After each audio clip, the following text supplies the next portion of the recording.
Empezando con Mei, me parece que si bien empezaron por buen pie el desarrollo masivo de ella, acabaron complicando pero no arruinando su conclusión. Si pensamos en la trayectoria de Mei, podemos observar cómo su cambio es el más radical de todos los personajes de Honkai Impact Third. Ni siquiera el de Kiana es tan radical. Mirad estas 5 imágenes que muestran la trayectoria de Mei. Pasó de ser una persona insegura, callada y comparable a un ángel en un purgatorio a un demonio sin tiempo de indecisión. Con purgatorio me refiero a sus dos mitades, la tímida y pacífica y la decidida y hostil. Si dividimos su trayectoria en 4 fases, podríamos considerar la primera a una Mei incapaz. Su otra mitad la mantenía agarrada del cuello constantemente, no podía dejarse llevar, porque puede que veamos a una chica con una sonrisa inocente, una chica que no le haría daño ni a una mosca. No obstante, detrás de esa sonrisa existía una preocupación enorme, porque ella ama a la gente que tiene a su alrededor, pero no podía evitar pensar que si llegaba a perder el control, solo encontraría o la muerte causada por la bomba en su corazón para mantener a raya su Will of Stigma, o la destrucción de sus seres queridos. Todo esto acabaría en el arco Under the Falling Sky. Al principio de este arco, Mei pediría desactivar la bomba en su corazón. Ahora que no había barreras entre ambas, dada la ocasión del arco, ambas cooperarían para salvar a Kiana, ya que esto era lo único que ambas tenían en común, sentimientos hacia Kiana, una por amor y otra por obsesión. Pero si habéis jugado la historia, sabéis que ambas fracasarían en esta misión.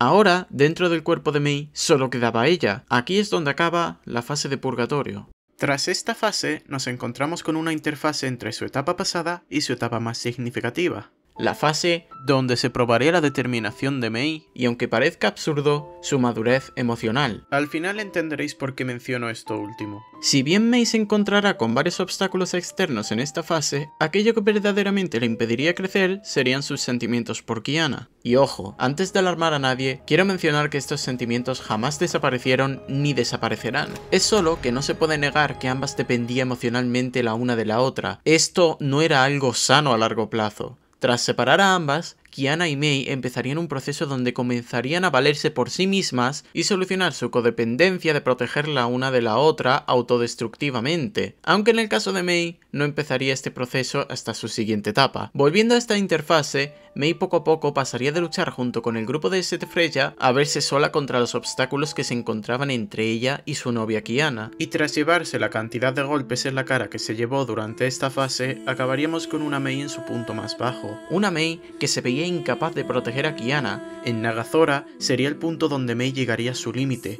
el punto donde sus valores tocarían la frontera de lo que era y no era correcto. Por primera vez, Mei fue capaz de proteger a Kiana de una amenaza, de Raven, pero aquí ya no era por su propia fuerza, sino gracias a algo que serviría como un mal presagio de lo que se venía para este personaje. La gota que colmaría el vaso sería la mentalidad autodestructiva de Kiana y la muerte de Benares. Ya no solo no podía impedir el suicidio de Kiana, sino que ni pudo proteger a Benares de Nihilus. Mei colapsaría completamente. Había hecho todo lo posible por su cuenta para intentar salvar a Kiana, pero ya no había nada que pudiera hacer. Benares estaba muerta y a Kiana no le faltaba mucho para morir. ¿Qué podía hacer ella en esa situación? Pecar. Era lo único que podía hacer Mei. Ir en contra de todo por lo que luchaban. Ir en contra de lo que era ser una valquiria ejemplar.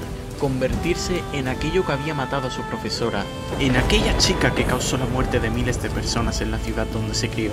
Mei y su reencontrada Will of Stigma se unirían en una sola entidad, renaciendo como la Aesir del trueno. Esto le daría la fuerza necesaria para proteger a Kiana y eliminaría el cáncer que estaba por matar a su amada.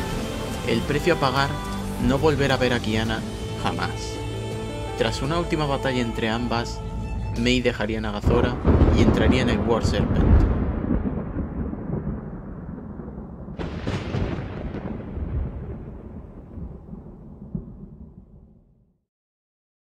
Pasamos a su última fase antes del Arco de la Luna. La redención del ángel caído.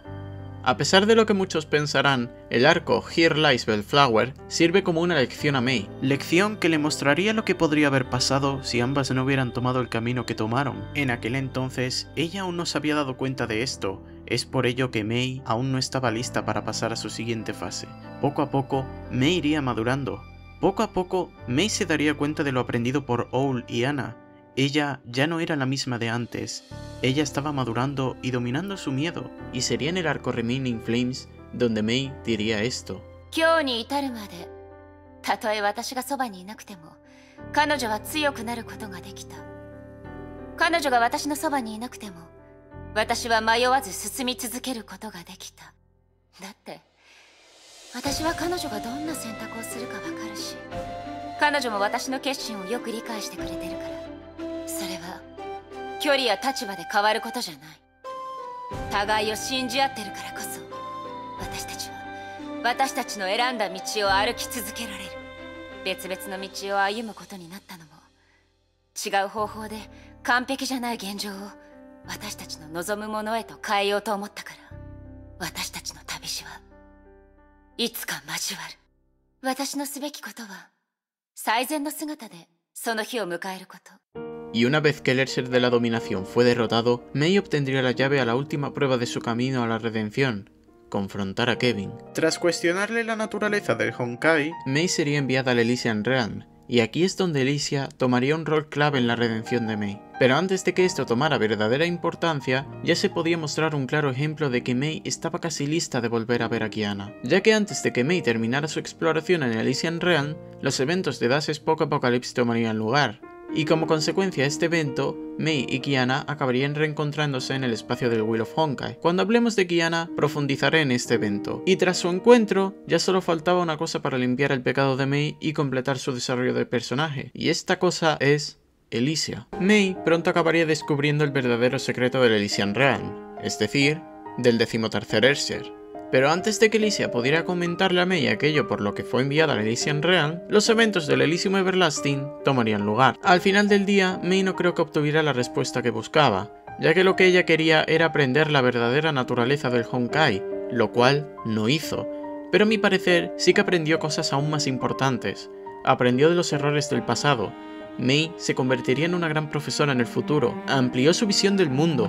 Ya no era todo para proteger a Kiana.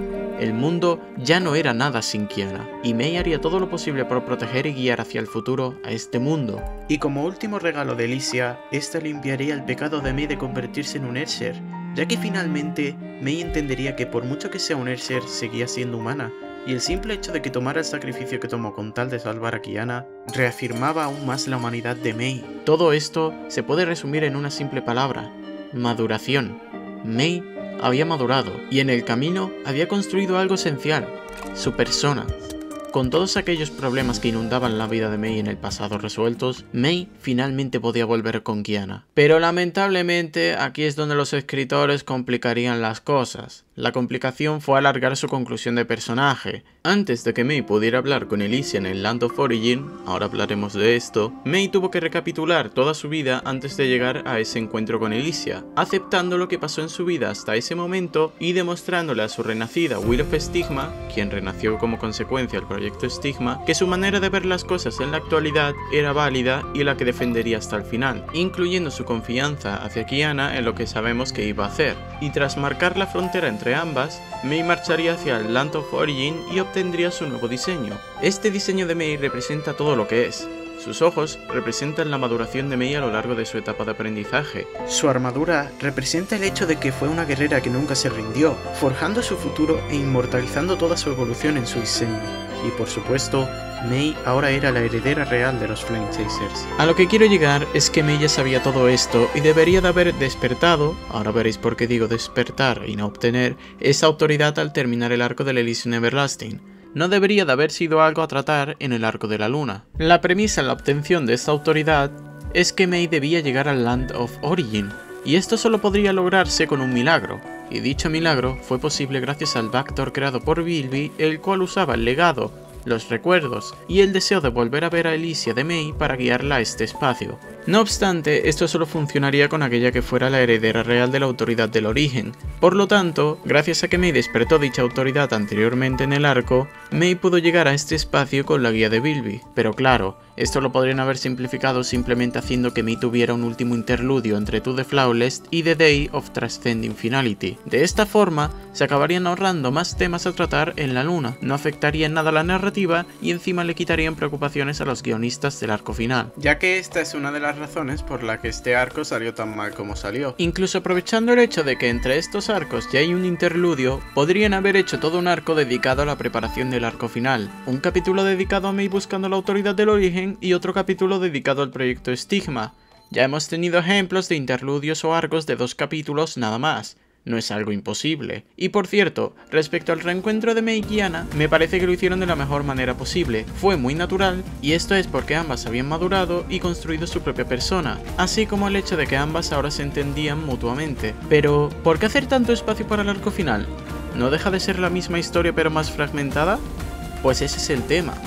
Ya hemos mencionado que la historia no estaba preparada para el final, y con tal de terminarla cuanto antes para poder pasar a hacer algo que comentaremos más adelante, acabaron condensándola de tal manera que harían que la protagonista y la antagonista de este arco fueran quienes sufrieron más las consecuencias. Ha llegado el momento de hablar de Kiana y de Kevin.